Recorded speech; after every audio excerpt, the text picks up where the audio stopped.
البدع والأهواء، أهل البدع العقائدية وأهل البدع السياسية. نقول بيننا وبينكم السلف، بيننا وبينكم الكتب، كان فيقول البدع بيننا وبينكم. عبدك ورسولك وعلى آله وأصحابه أجمعين أما بعد. Allah Subhanahu wa ta'ala telah menyatakan di dalam ayatnya yang mulia, inna sa'yakum lasyatta, sesungguhnya usaha kalian itu beraneka ragam. Ada usaha yang baik, ada usaha yang buruk, ada yang bergerak di bidang kebatilan, ada yang bergerak di bidang kebenaran, ada yang sibuk-sibuk dengan bid'ah, ada yang sibuk dengan sunnah. Usaha beraneka ragam. Maka dari sini tahulah kita betapa banyaknya taufik Allah dan betapa luasnya rahmat Allah, yang dengan itu kita diselamatkan dari berbagai macam kebid'ahan yang mana kebanyakan orang tidak selamat darinya. Demikian pula Allah menyelamatkan kita dari kesyirikan dan kekufuran yang mana banyak orang tidak selamat dari itu. Itu semua adalah hasil dari rahmat Allah untuk para hambanya yang bersungguh-sungguh mencari ilmu, mencari kebenaran untuk kemudian menaati dan mengamalkannya. Baik. Kalau orang lain sibuk mungkin dengan entah apa maulidan atau berzanjian atau apa, kita menyibukkan diri dengan ilmu-ilmu syar'i yang diwariskan oleh para ulama salaf, terutama adalah untuk membersihkan nama baik dari ilmu-ilmu yang diwariskan oleh salaf. Di antaranya adalah ilmu usul fikih. Ilmu ini namanya sudah dirusak sekian lama oleh para hizbiyun. Dengan sebab mereka dan para mubtadi'ah, ilmu usul fikih memang namanya buruk sejak dulu dalam artian sejak berpuluh-puluh tahun yang lalu, karena para mubtadi'ah dan dari kalangan hizbiyun, ya mereka mubtadi'ah juga, mereka menjadikan usul fikih ini untuk menipu orang-orang yang tidak mempelajarinya, sehingga mengatakan apa itu bank riba itu boleh dengan usul fikih begini-begini. Demikian pula gambar makhluk bernyawa boleh dengan usul fikih begini-begini. Menyanyi demi dakwah boleh, usul fikihnya begini-begini. Menipu orang yang tidak belajar. Tapi orang yang belajar usul fikih dengan benar, insya Allah dia tahu penipuan-penipuan tadi, dan tahu dari sisi mana kesalahan dan kelemahan orang-orang yang mengatasnamakan usul fikih, padahal itu justru menyelisihi usul fikih itu sendiri. Kita lanjutkan pembahasannya. Ada lafaz yang keliru memang di cetakan ini, di halaman 23 itu.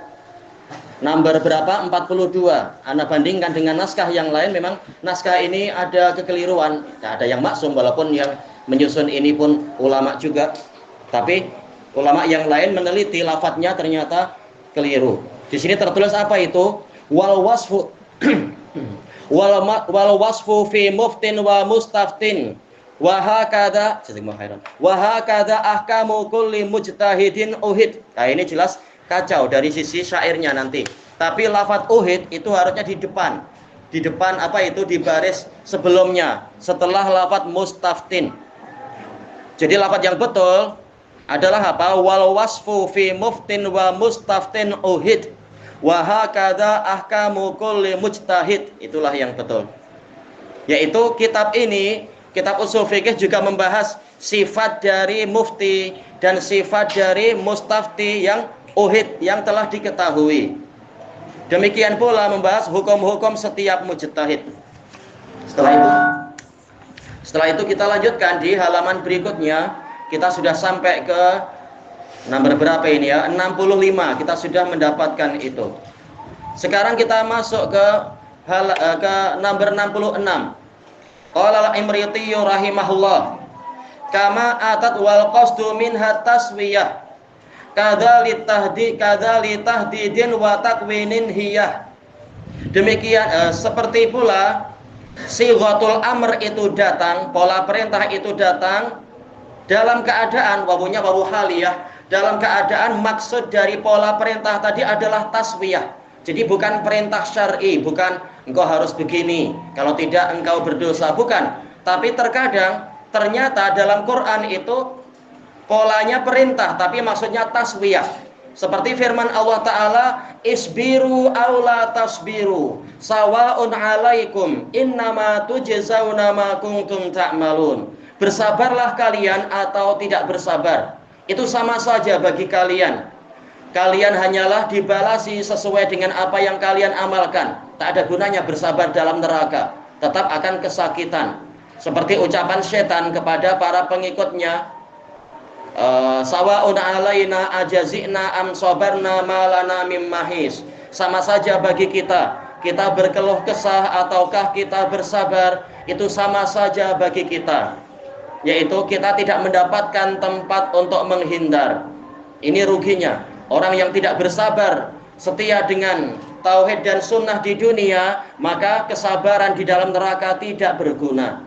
Tapi kalau bersabar di sini, maka pahalanya akan tidak ada batasnya, dan di akhirat dia akan mendapatkan surga. Baik, cuma kesabaran sebentar aja. Dunia ini hanya bagaikan satu dari nafas-nafas akhirat. Ibnul Qayyim menghibur dirinya, ya aqdamas sabr ihmali baqiyal qalil. Wahai kaki-kaki kesabaran, pikullah sebentar lagi, tersisa sedikit saja itu. Baik, kesabaran sedikit, pahalanya dilipatkan. Baik. Adapun kalau kesabaran di dalam neraka, maka yang terjadi adalah taswiyah, sama saja, tidak ada gunanya. Kadzali tahdidin wa takwinin hiya. Demikian pula hiya, dia, yaitu sighatul amr, pola perintah datang untuk tahdid, yaitu terkadang polanya ancaman. Misalkan apa ya? Pola ancaman yang misalkan tadi yang Anda sebutkan itu, apa itu? Dzuqa innaka antal azizul karim. Rasakan, itu polanya adalah ancaman. Walaupun yang lain mengatakan yang lebih tepat bukan ancaman tapi tahdid, yaitu bukan tahdid, apa tadi, tahakum, yaitu sindiran. Yang pola ancaman misalkan apa ya? Apa? Aywa, betul. Fadzuqu bima nasitum liqa'a yaumikum hadza. Aywa, betul. Maka rasakanlah siksa neraka ini disebabkan karena kalian meninggalkan, yaitu melupakan, maksudnya adalah meninggalkan perjumpaan kalian ini. Contoh yang lain apa ya? Tadi sudah betul, iya, fadzuqu, ya, rasakan oleh kalian. Misalkan yang lain apa itu? Qul tamatta'u fa inna masirakum ilan nar. Katakan wahai Rasulullah kepada mereka, bersenang-senanglah kalian, karena sesungguhnya tempat kembalinya kalian adalah neraka. Ini bukan diperintahkan bersenang-senang, tapi ini ancaman. Cuma bersenang-senang sedikit, sebentar lagi kalian akan celaka itu. Jadi ini polanya ancaman.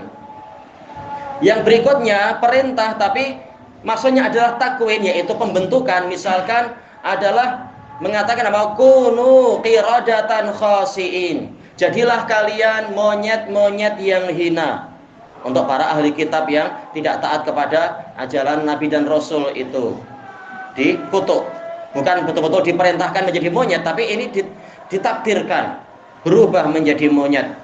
Seperti juga firman Allah Ta'ala, kun fayakun, jadilah engkau, maka terjadilah dia. Ini bukan perintah syar'i, tapi ini perintah takwini, untuk membentuk.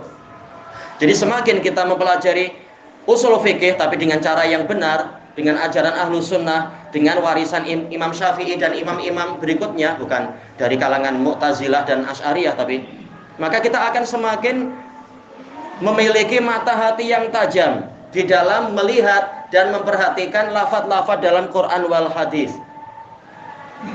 Kemudian pembahasan berikutnya, nomor yang ke-67 itu, wal mu'minuna fi khitabillahi qad dakhalu illa sabiyya wasahi. Kaum mukminin di dalam pembicaraan Allah, yaitu tatkala Allah Ta'ala mengatakan ya ayyuhalladzina amanu misalkan, atau ya ayyuhan nas misalkan, mereka telah masuk, yaitu masuk di dalam khitabus syara'. Jadi perintahnya berlaku untuk semua. Illa sabiyya, kecuali anak kecil, wasahi, atau orang yang lupa.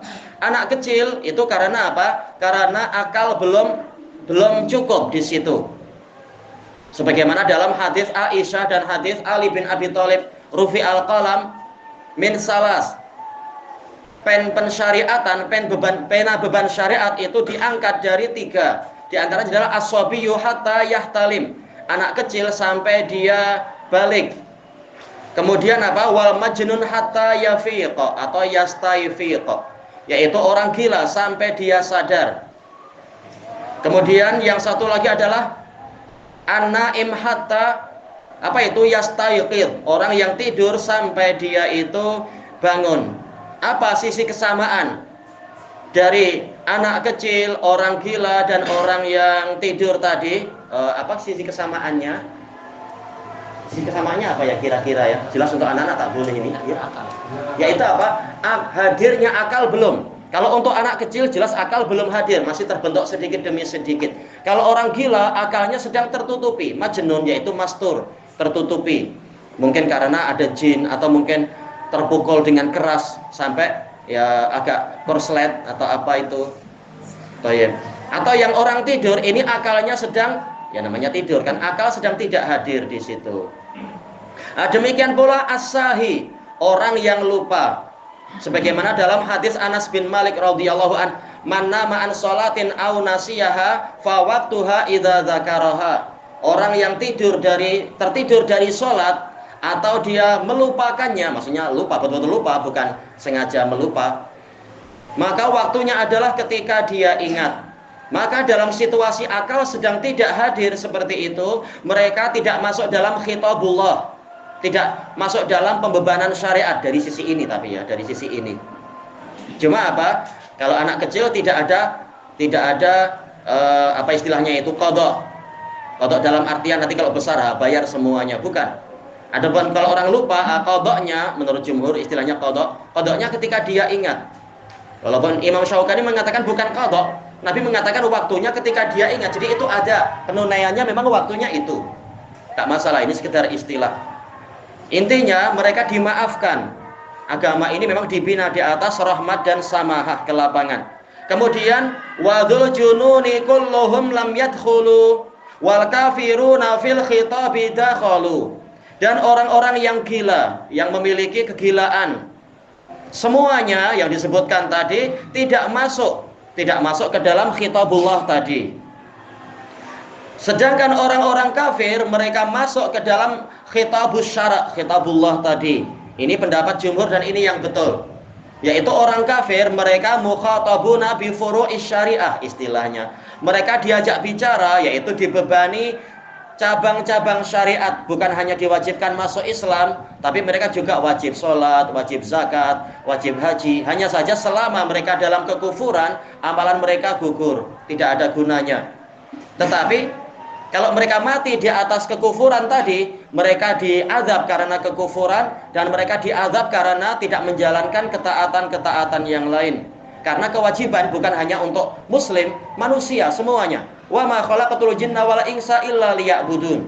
Aku tidak menciptakan jin dan manusia kecuali agar mereka menyembahku. Jadi semuanya, bukan hanya muslim yang dibebani, orang kafir juga, perempuannya juga wajib menutup aurat, wajib untuk berbagai masalah-masalah yang ma'rufah itu. Inilah pendapat yang betul. Dan dalil yang paling terkenal adalah firman Allah Ta'ala, ma salakakum fi saqar.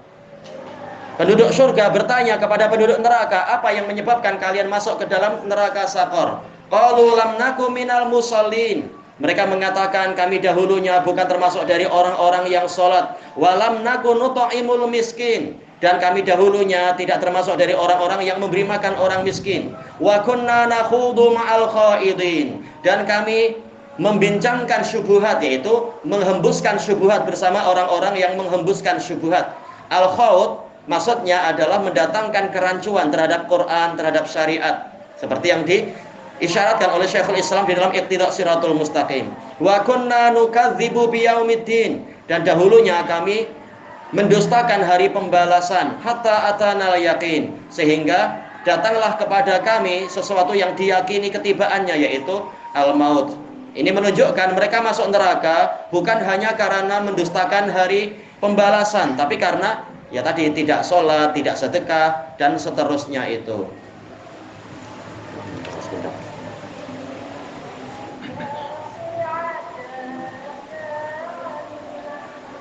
Demikian pula sebagian ulama menggunakan dalil yang lain, yaitu firman Allah Ta'ala, fawailul lil musyrikin alladzina la yu'tunaz zakah.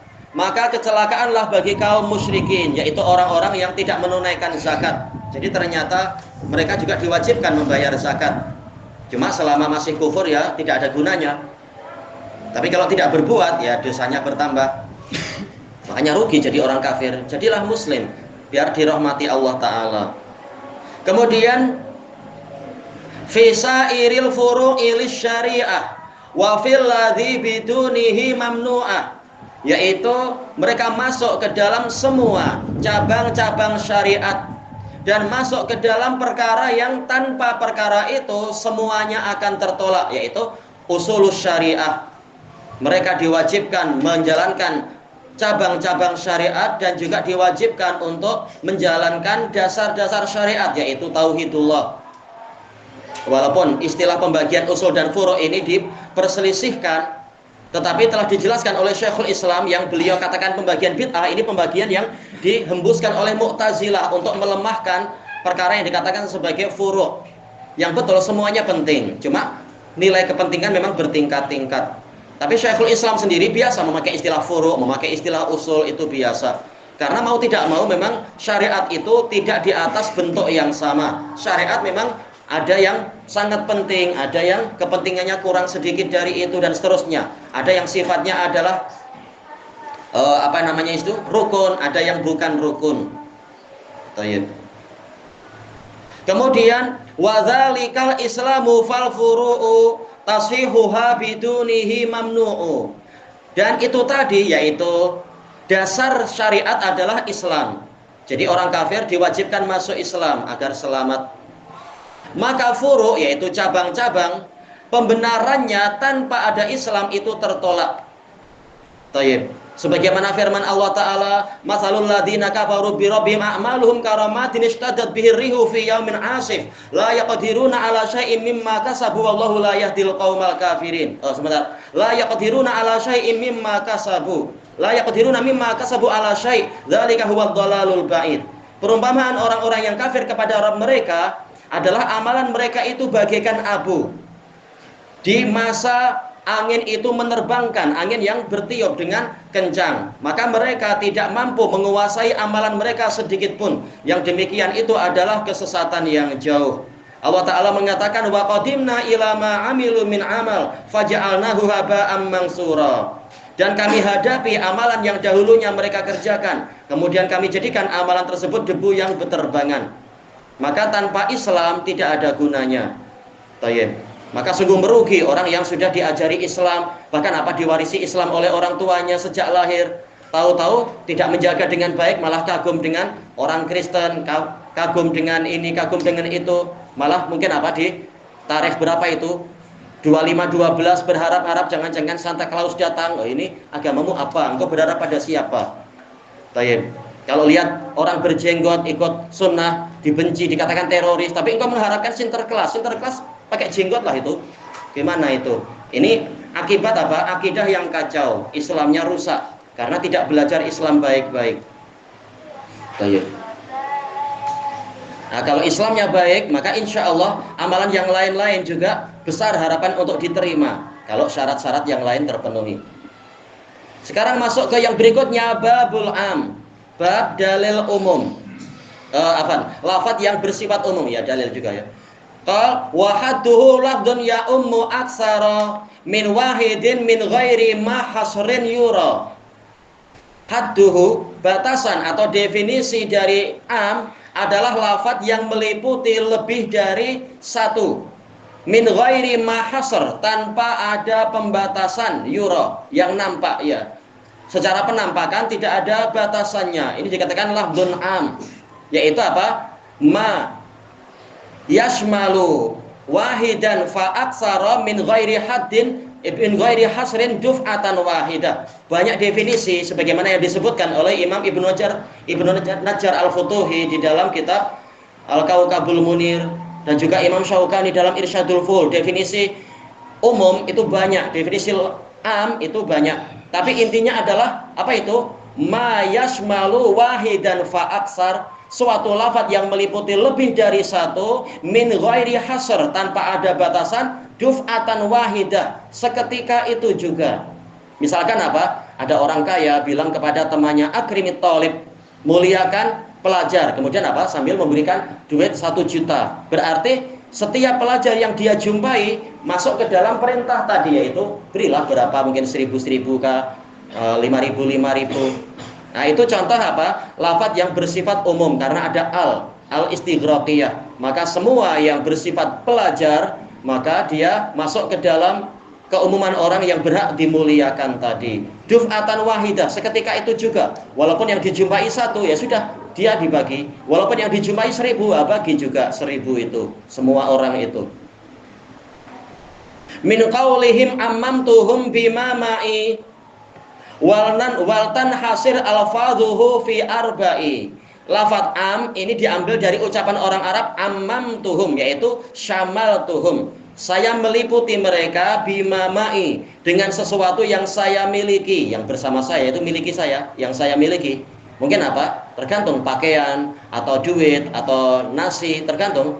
Saya liputi mereka dengan makanan yang saya miliki atau pakaian, atau tergantung apa.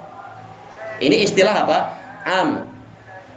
Nah, sorban dikatakan imamah karena dia adalah apa? Meliputi kepala. Baik. Alfadhu waltan hasir alfadhuhu fi arba'i, dan hendaknya lafadznya dibatasi pada 4 jenis. Ada 4 jenis lafadz am. Baik. Semakin kita belajar usul fikih, maka akan membuat insya Allah pandangan kita terhadap Quran itu semakin tajam. Semula kita hanya memahami dengan terjemah, mungkin kalau yang baru ngaji barangkali atau baru masuk Islam, melihat dari apa? Terjemah. Tapi setelah semakin belajar ini itu semakin tajam, dia mampu memahami. Oh, ini pembatasan. Oh, ini ternyata ancaman. Oh, ini memang perintah yang begini.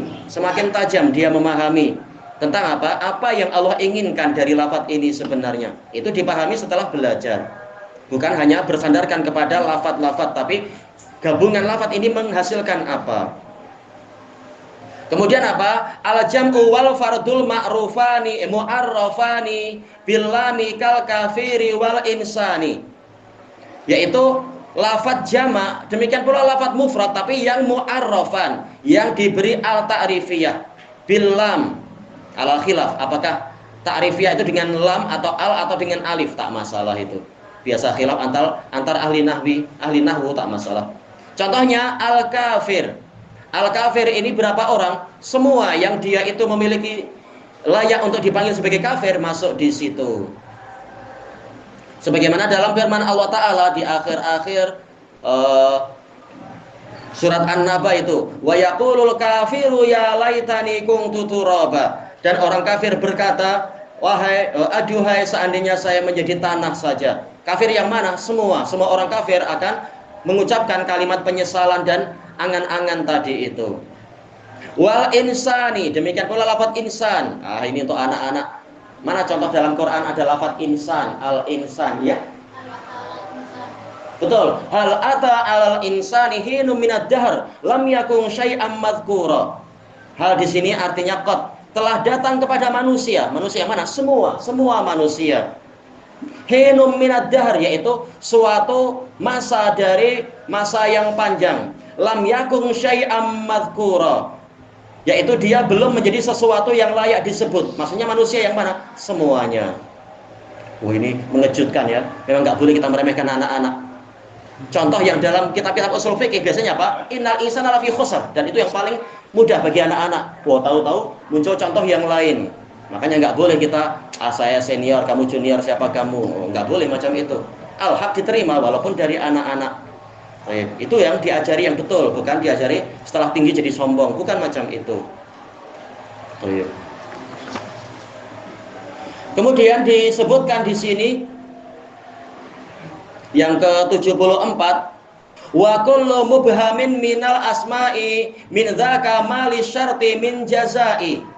Kemudian lafaz am, lafaz umum yang berikutnya adalah setiap yang mubham minal asma, al asma al mubhamah, lafaz yang mubham, isim mubham, misalkan apa? Man atau ma, misalkan walillahi yasjudu man fis samawat, misalkan. Siapa ini? Semua. Atau apa? Yusabbihu lillahi ma fis samawati wa ma fil ard. Segala yang di langit dan semua yang di bumi bertasbih untuk Allah. Semua. Tidak jelas ma dan man siapa, tapi semuanya bertasbih. Nah, ini isim yang mubham. Ini bersifat umum. Contohnya misalkan pertanyaan, man fid dari, siapa yang di rumah itu? Boleh jadi 2, 3 orang, 100 orang, atau boleh jadi hanya satu. Yang bertanya tidak tahu. Nah, disinilah sisi keumumannya. Saya tidak tahu siapa dan tidak tahu berapa dan dari jenis apa, maka saya datangkan pola umum, man fid dari. Walaupun mungkin ternyata malah apa? La ahada fid dari. Tahu ada jawaban, nggak ada siapa-siapa di rumah itu. Semuanya ngaji, misalkan kan. Tapi nggak masalah. Yang bertanya mendatangkan pola umum karena dia tidak tahu. Kemudian yang berikutnya min dzaka, di antara dari termasuk dari lafaz umum adalah mali syart, yaitu masyartiyah. Tayyib. Misalkan masyartiyah apa itu? Wa ma taf'alu min khairin fa innallaha bihi alim. Apapun kebaikan yang kalian kerjakan, maka Allah mengetahuinya. Ini namanya masyartiyah. Apapun, terserah amalan yang besar atau yang kecil, yang samar-samar atau yang jelas, Allah mengetahuinya dan akan membalasi sesuai dengan kualitasnya dan seterusnya. Min jazai, ada syarat, ada jaza, ada fi'lus syarat, ada jazaus syarat, atau yang tadi itu ada masyartiyah dan ada jazaus syarat. Dia bersifat umum. Kemudian walafdhu man fi ailin walafdhu ma fi ghairihi wa lafdhu ayyin fihi ma. Termasuk lafaz umum adalah lafaz man fi aqilin. Salah baca tadi ya. Fi aqilin, yaitu yang berakal. Tadi sudah kita sebutkan contoh penggunaan man. Kemudian apa tadi? Lafaz ma juga seperti itu. Ini semuanya adalah isim yang mubham. Demikian pula alladzi. Alladzi ini juga tak jelas kita apakah dia Zaid atau Amr atau Sulaiman atau Amr atau Imran, tak tahu. Nah, ini alladzi ini juga umum. Demikian pula allati, kita tak tahu siapa dia. Apakah dia Maryam, ataukah dia Fatimah, ataukah dia Zainab, ataukah dia Khadijah. Kita tak tahu, tapi ini umum, allati. Cuma yang ini biasanya apa? Mausulah ya, kalau yang allati alladzi itu. Ini semua bersifat umum, kecuali kalau sebelumnya adalah apa? Sesuatu yang khusus, ya jadi khusus. Tapi kalau tidak disebut maka dia jadi umum. Kemudian fi ghairihi, yaitu di selain yang berakal. Wa lafdhu ayyin, dan lafaz ay fihima, baik yang berakal ataupun tidak berakal. Ini umum, lafaz ayyu. Baik. Ayyu syai'in tuhib, apa yang engkau sukai. Nah, nanti orang menjawab dengan umum, terserah mau menjawab bagaimana. Ini semua lafaz umum.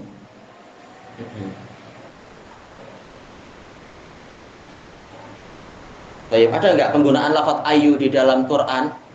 Fal yangdur ayyuha, misalkan apa? Yaitu hendaknya dia pergi ke membawa duit perak ini, kemudian masuk ke kota, kemudian melihat mana makanan yang paling suci. Jangan cari makanan yang kotor, yang najis, yang haram. Nah, itu ayu, terserah cari makanan yang mana. Itu pakai ayu di situ. Kemudian walafdhu aina wa huwa lil makani kadza matal maudhu'u lizzamani. Termasuk lafaz umum juga apa? Aina, dimanapun. Aina ma takunu yudrikumul maut, dimanapun kalian berada, kematian akan mendatangi kalian, akan menyusuli kalian. Ini umum. Yang mana ini untuk tempat. Wa mata, yaitu yang diletakkan untuk masa. Baik. Mata takunu sa'ah, baik, yaitu kapan hari kiamat. Ini lafaznya umum karena yang bertanya tidak tahu kapan itu terjadi. Kemudian walafdhu la fin nakirati summama fi lafdhi man ata biha mustafhima.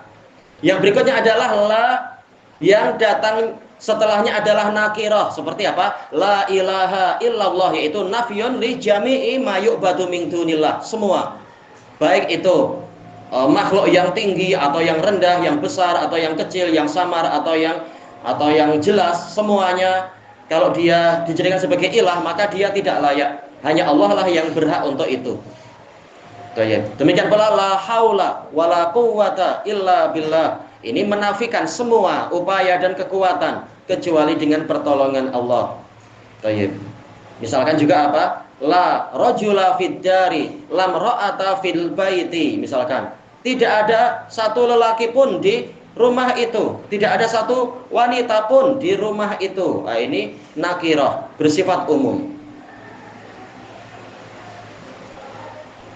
Kemudian lafadz man yang didatangkan untuk pertanyaan, yang tadi itu ya, man fid dari. Nah, ini juga bersifat umum. Summal umumu ubtilat da'wahu fil fi'li bal wa majara majrahu. Kemudian keumuman itu dakwaannya, dakwa bahwasanya ini bersifat umum akan dibatalkan fil fi'il, di dalam suatu fi'il.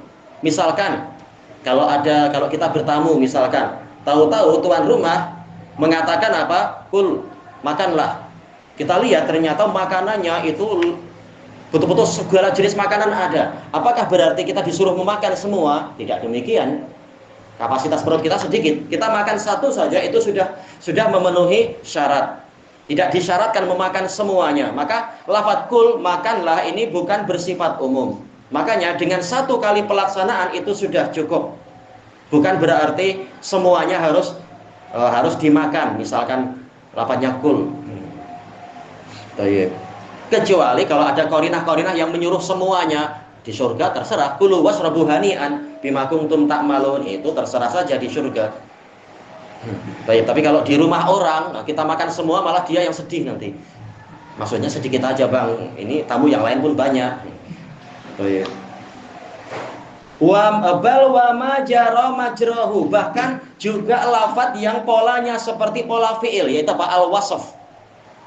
Kalau kul ini adalah apa? Fi'il amr. Atau mungkin apa? Fi'il madhi, yaitu akala. Maksudnya makan apa saja, yang satu pun sudah cukup. Tidak disyaratkan memakan semua. Atau yakulu, fi'il mudhari. Kalau wasaf contohnya adalah isim fa'il.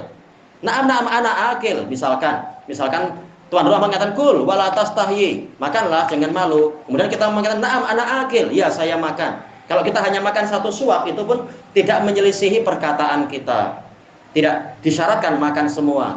Jadi wa majara majrahu yang memiliki pola seperti fi'il adalah wasf, yaitu sifat. Contohnya adalah isim fa'il atau isim maf'ul atau sifat musyabbahah dan sebagainya. Jadi pola-pola ini tidak bersifat umum. Kemudian kita masuk ke halaman 25. Babul khas, bab dalil khusus. Baik, nomor yang ke-79.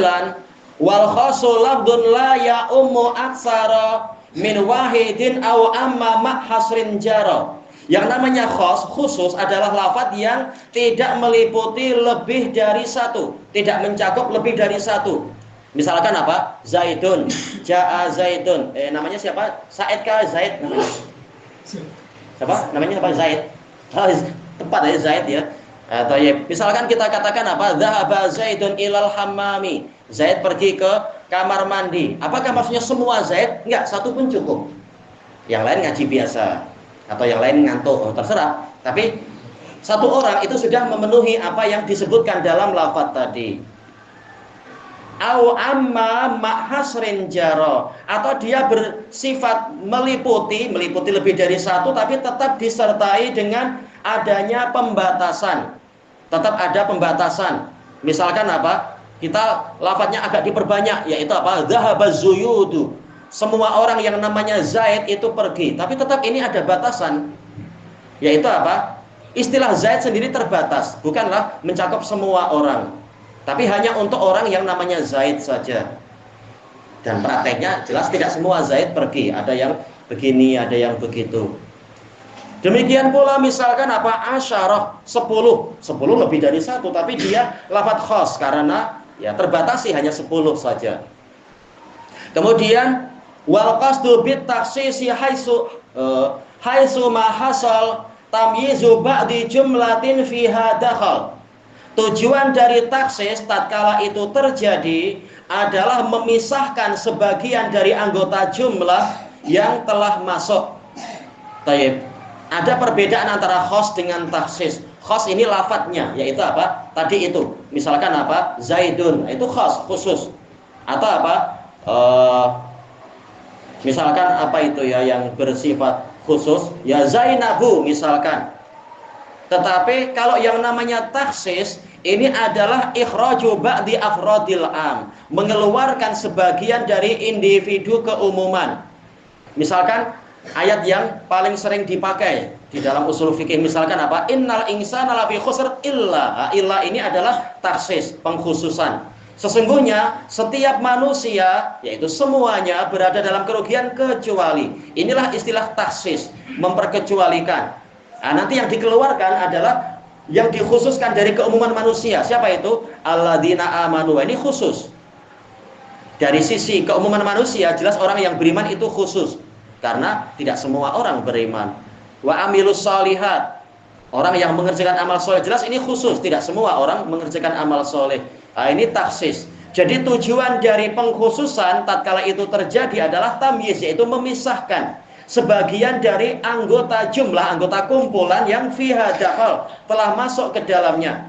Tatkala Allah mengatakan innal insana lafi khusr, sesungguhnya manusia benar-benar di dalam kerugian, semuanya masuk, laki perempuan, tua muda, besar kecil, rakyat jelata, ataukah bangsawan dan raja, ataukah muslim kafir, semuanya masuk. Tapi tatkala Allah mengatakan illal ladzina amanu, diselamatkanlah orang-orang yang memenuhi syarat di situ. Nah, ini yang setelahnya berarti apa? Khusus. Jadi yang selamat khusus hanya untuk keselamatan, hanya khusus untuk orang yang beriman dan beramal soleh, saling berwasiat untuk setia pada kebenaran dan setia untuk menekuni kesabaran. Kemudian wa ma bihi taksisu imma muttasil kama sayati anifan au munfasil. Dan suatu lafaz wa ma bihi, suatu lafaz yang dengan itu at-taksis, terbentuknya taksis, imma muttasil, boleh jadi dia itu bersambung seperti tadi itu, langsung dalam satu rangkaian, innal insana lafi khusr illa. Nah, ini dia adalah muttasil, langsung bersambung. Kama sayati anifan, yaitu qariban, sebagaimana akan datang sebentar lagi. Jadi lafaz anifan ini boleh jadi untuk sesuatu yang belum terjadi tapi waktunya dekat, atau yang sudah terjadi dan itu yang sering. Biasanya anifan kan sudah terjadi kan? Qad akaltu anifa, saya sudah makan tadi. Tapi memang bahasa Arab itu luas. Terkadang lafaz anifan itu untuk masa depan. Dulu Hizbiyun yang dari mana dulu ya? Makrab Hubais, si Abdul Ali itu. Abdul Ali As-Silwi, muridnya Al-Burai, menghantam Syekh Abu Amr, mengatakan, oh ini Abu Amr Al-Ajuri tak paham bahasa, gimana mengatakan anifan dalam buku dia, tapi untuk nanti saya akan menjelaskan anifan. Anifan itu untuk masa yang telah lampau. Nah, diminta bantah. Anak sebutkan para ulama besar, kan mereka membanggakan kita harus ikut ulama besar. Hajuri tak ikut ulama besar. Kita katakan ulama yang lebih besar dari ulama kalian telah menjelaskan anifan memiliki dua makna. Mungkin akan datang di waktu yang dekat atau telah berlalu di waktu yang dekat. Dibahas di dalam apa? Lisanul Arab, dan ini juga dibahas dalam usul fikih. Baik. Ini menunjukkan seringkali malah mereka yang belajarnya kurang. Baik. Dan mereka malu, yang bantah bukan orang Arab. Enggak masalah. Kebenaran terkadang datang dari apa yang Allah kehendaki memang, bukan dari orang Arab saja. Baik. Au munfasil, atau boleh jadi pengecualiannya itu, taksisnya itu bersifat terpisah. Yaitu apa? Misalkan ternyata Allah mengatakan secara umum, tahu-tahu dalam hadis yang membatasinya. Allah menyebutkan misalkan tadi itu, semua orang wajib sholat. Tahu-tahu hadislah yang mengatakan rufi al-qalam an salas, pena penulisan syariat, pena pembebanan syariat itu diangkat dari 3 jenis orang. Nah, ini contoh apa? Taksis yang munfasil, yang terpisah, tidak dalam satu rangkaian kalimat. Oh, ini sudah waktunya berarti ya. Kita lanjutkan habis subuh, betul? Habis subuh insyaallah. Baik. Subhanakallahumma wa bihamdika la ilaha illa anta astaghfiruka wa atubu ilaik. Walhamdulillahirabbil alamin. Jazakumullahu khairan.